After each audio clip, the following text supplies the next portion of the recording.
Hello friends, तो आज हम एक्सेल के अंदर सीखेंगे inventory stock banana and inventory stock किस तरीके से बनाएंगे। जैसा कि आपके पास कोई अगर शॉप है तो उसमें आप कितना पीसेस सामान आपके पास है, किस रेट से है, कितना सेल हो चुका है, ये सभी चीज़ के बारे में यहाँ पे एंट्री करना है।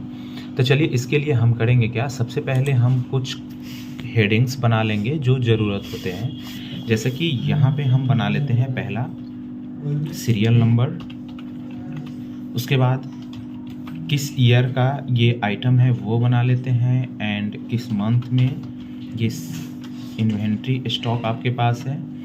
यहाँ पे मंथ्स का नाम दे देते हैं, यहाँ पे कंपनी का नाम दे देते हैं एंड यहाँ पे हम प्रोडक्ट का नाम दे देंगे।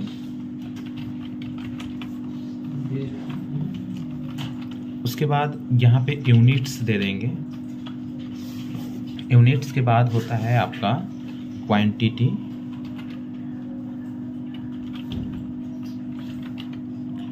एंड पीपीए का मतलब होता है पर पीस अमाउंट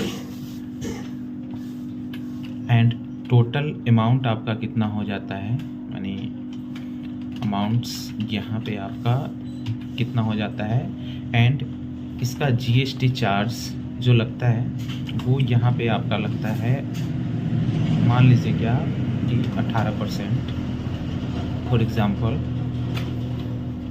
फिर आगे हम यहाँ पे देखेंगे कि हमारे पास कितना का स्टॉक अवेलेबल है, ठीक है ना। चलिए अब इसको यहाँ पे हम हेडिंग बना लिए। अब ये सभी को हम सेलेक्ट कर लेते हैं इस तरीके से एंड इसको कोई एक कलर दे देते हैं ताकि देखने में सही लगेगा, ठीक है। अब यहाँ पे देख सकते हैं कि जैसे कि यहाँ पे कंपनी में वाई सही से नहीं दिख रहा है, तो यहाँ पे आप डबल क्लिक करोगे तो ये सेट हो जाएगा। उसी तरीके से जहाँ भी नहीं दिख रहा है वहाँ पे डबल क्लिक कीजिएगा कॉलम के ऊपर, तो इस तरीके से ये सेट हो जाएगा आपका, ठीक है। अब चलिएगा यहाँ पे सीरियल नंबर में अब क्या है कि सीरियल नंबर आपको 1 2 करके देना है। तो आप सिंपल सा इसको करिएगा क्या कि यहाँ पे 1 लिख दीजिएगा, फिर नीचे वाले सेल में 2 लिख दीजिएगा। ये दोनों को सेलेक्ट कर लीजिएगा और इस तरीके से नीचे की ओर ऐसे हम ड्रैग कर लेंगे, यानी चलिए हम 10 तक बनाते हैं यहाँ से, ठीक है, ताकि आपको सही से यहाँ पे दिखे, ठीक है। यहाँ पे ईयर दे देते हैं, जैसे मान लीजिए कि अभी 2024 चल रहा है, 2024 यहाँ पे। अब इस सभी में 2024 लिखना है, तो एक बार आप लिख लीजिए, यहाँ से Ctrl+C कर लीजिए एंड बाकी नीचे वाले सभी सेल को सिलेक्ट कर लीजिए, फिर आप Ctrl+V कर दीजिए।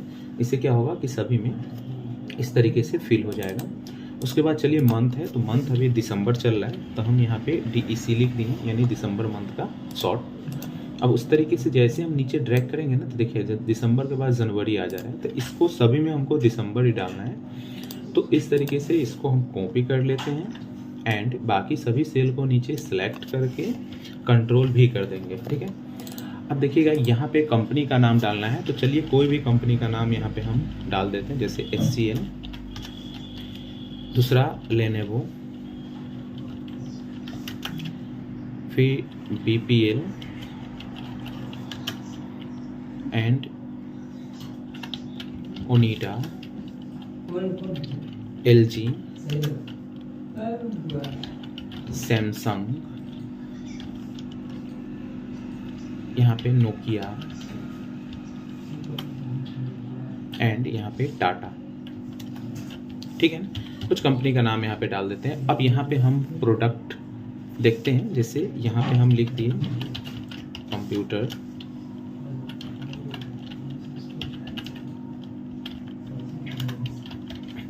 Mobile phone,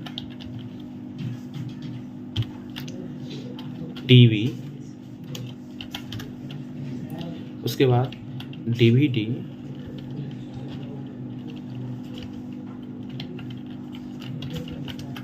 DVD player and washing machine, AC,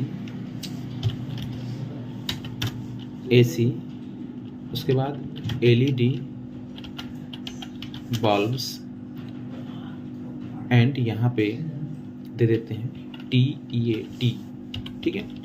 अब देखिएगा कि जैसे यहाँ पे कहीं कहीं पे हम नाम लिखे ना, तो ये दूसरा सेल में दिख रहा है, तो इसके लिए करना क्या है कि यहाँ पे आप चले जाइए और डबल क्लिक कर दीजिएगा तो ये एडजस्ट हो जाता है। उसी तरीके से अब यहाँ पे आपको यूनिट्स देने हैं। अब देखिए जैसे नंबर्स में आपको देने हैं तो NOS लिख दीजिए, पीस में देना है तो PCS लिख दीजिए, किलोग्राम में देना है तो kg लिख दीजिए। चलिए हम यहाँ पे NOS दे देते हैं नंबर्स में, इसमें भी NOS दे देते हैं, इसमें भी दे देते हैं एंड इसमें भी दे देते हैं, यहाँ भी दे देते हैं एंड जिसमें ना T वाला में हम kg दे देते हैं क्योंकि ये किलोग्राम में होगा।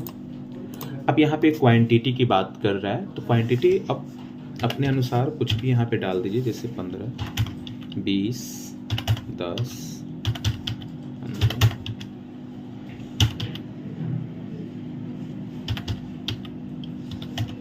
ठीक है।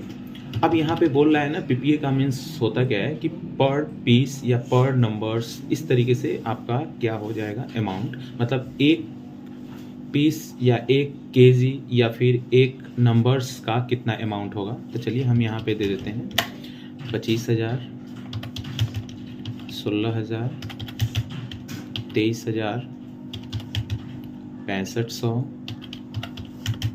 19,000,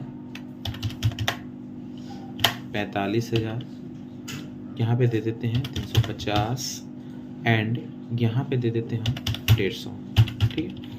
अब मेरे को यहाँ पे अमाउंट्स निकालना है तो एक पीस या एक kg या एक नंबर्स का यहाँ पे रेट दे रखा है। ठीक है। मेरे को 15 NOS चाहिए तो इस टोटल अमाउंट कितना हो जाएगा। तो आपको यहाँ पे ना क्या करना होगा, यहाँ पे आपको एक फार्मूला लगाना होगा। जैसा कि कौन सा फार्मूला लगेगा चलिए मैं आपको बतलाता हूँ। यहाँ पे आपको इज इक्वल टू का साइन देना है एंड क्वांटिटी को सिलेक्ट करना है। यहाँ पे मल्टीप्लाई का यहाँ पे दे दीजिएगा सिंबल एंड यहाँ पे PPA को सिलेक्ट कर लेना है, इंटर कीजिएगा तो इसका टोटल अमाउंट कितना होता है वो आ जाता है। अब इसी तरीके से यहाँ पे आपको GST निकालना है तो टोटल अमाउंट का GST कितना लग रहा है 18%। तो यहाँ पे इज इक्वल टू का साइन देंगे एंड यहाँ पे अमाउंट्स को सिलेक्ट करेंगे एंड मल्टीप्लाई कर देंगे कितना से 18% से। तो यहाँ पे 18 और शिफ्ट के साथ 5 को प्रेस कीजिएगा तो इस तरीके से परसेंट का सिंबल आ जाएगा। इंटर करेंगे तो यहाँ पे आपका जो GST चार्ज लगता है वो यहाँ पे ऐड हो गया। ठीक है। अब देखिएगा अब टोटल स्टॉक आपके पास कितना है तो ये मेरे को पता करना है। तो ये दोनों अमाउंट को यहाँ पर ऐड करना होगा स्टॉक वाले में। ठीक है। तो यहाँ पे इज इक्वल टू का साइन दीजिएगा एंड यहाँ पे अमाउंट्स को सिलेक्ट कीजिएगा, मल्टीप्लाई का चिन्ह दीजिएगा एंड GST को सिलेक्ट कर लीजिएगा। सॉरी GST को मल्टीप्लाई नहीं करना है, ऐड करना है यहाँ पे, या फिर आपके पास ऐड करने का फॉर्मूला भी है सम। इस तरीके से ये दोनों को सिलेक्ट कर लीजिएगा, ब्रैकेट को क्लोज कीजिएगा एंड इंटर कर दीजिएगा। तो यहाँ पे टोटल आपका अमाउंट आ गया स्टॉक कितना का आपके पास है अवेलेबल। अब देखिएगा अब इस सभी में मेरे को यही चीज़ करना है तो हम क्या करेंगे कि ये तीनों को इस तरीके से सिलेक्ट कर लेंगे एंड यहाँ पे आने के बाद ना नीचे की ओर इस तरीके से ड्रैग कर लेंगे। तो देख सकते हैं सभी में फार्मूला सेट हो गए एंड जो कैलकुलेशन करना था वो कैलकुलेशन यहाँ पे हो गया टोटल। ठीक है। अब चलिए जरा हम शुरू से यहाँ पे देख लेते हैं कि किस तरीके से हुआ। यहाँ पे देखिएगा आपका ये डाटा बन के क्या हो गया, रेडी हो गया। अब देखिएगा सीरियल नंबर का ना कॉलम थोड़ा सा बड़ा है, इसको आप एडजस्ट कर लीजिए। यहाँ पे जिसका भी कॉलम बड़ा है उसको आप इस तरीके से एडजस्ट कर लीजिए ताकि वो देखने में सही रहेगा। एंड चलिए अब ये हो गया।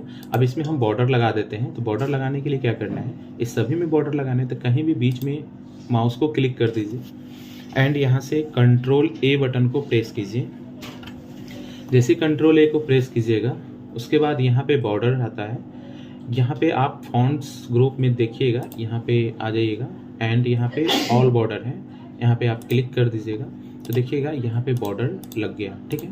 तो इस तरीके से अगर आप चाहिएगा कि इसमें हम कुछ कलर भी कर लें तो इस तरीके से आप सभी को सिलेक्ट कर लीजिए एंड यहाँ पे आप हल्का सा जो भी कलर करना है यहाँ पे आप कलर कर सकते हैं ताकि देखने में सही लगेगा। ठीक है। मान लीजिएगा कि कुछ प्रोडक्ट को यहाँ पे हाईलाइट करके दिखाना है। ठीक है ना। तो यहाँ पे आप ये दोनों को सिलेक्ट करके इस तरीके से हाईलाइट कर दीजिए। यहाँ पे आपको अगर टोटल स्टॉक दिखाना है इसको भी हाईलाइट कर दीजिए। अगर इसका कोई कलर करना है आपको तो यहाँ से आप कोई कलर भी कर सकते हैं ताकि वो देखने में थोड़ा सा सही लगेगा। ठीक है, अब देखिएगा ये करने से क्या हुआ, अगर हम यहाँ पे क्वांटिटी अगर चेंज भी करते हैं, जैसे यहाँ पे 20 लिखें तो देखिएगा यहाँ पे चेंजिंग आपको नज़र आ रहा होगा।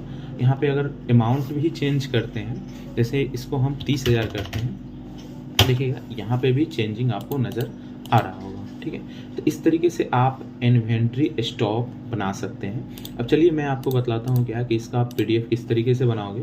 तो फाइल पे चले आना, सबसे पहले फाइल पे आने से पहले आप इसको सेट कर लो। यहाँ से आप पेज लेआउट पे चले जाओ एंड हेडिंग वगैरह को यहाँ पे प्रिंट में ला दो एंड इसको 1 पेजेस पे करना है तो यहाँ 1 पेजेस ले लो ताकि ये एक पेज पे आ जाएगा। एंड इसका ओरिएंटेशन लैंडस्केप कर लो ताकि ये सही आएगा। यहाँ पे फाइल पे चले जाएंगे, सेव एज पे चले जाएंगे एंड यहाँ से डेस्कटॉप को चूज़ कर लेते हैं एंड डेस्कटॉप ले लेते हैं। अब यहाँ पे हम दे देते हैं इन्वेंट्री स्टॉक्स फाइल। ठीक है, एंड सेव एज टाइप में हम यहाँ से PDF को सिलेक्ट कर लेते हैं एंड यहाँ से सेव जैसे ही करते हैं तो मेरा ये PDF सेव हो गया। अब कुछ इस तरीके से ये PDF आपका देखने को मिलेगा। ठीक है, तो यहाँ से हम कट करते हैं। अब देखिएगा यहाँ पे आपका PDF सेव हो गया, यानी आपके डेस्कटॉप पे इन्वेंट्री स्टॉक के नाम से। ठीक है ना, चलिए तो यहाँ पे आप कुछ इस तरीके से इन्वेंट्री स्टॉक बना सकते हैं।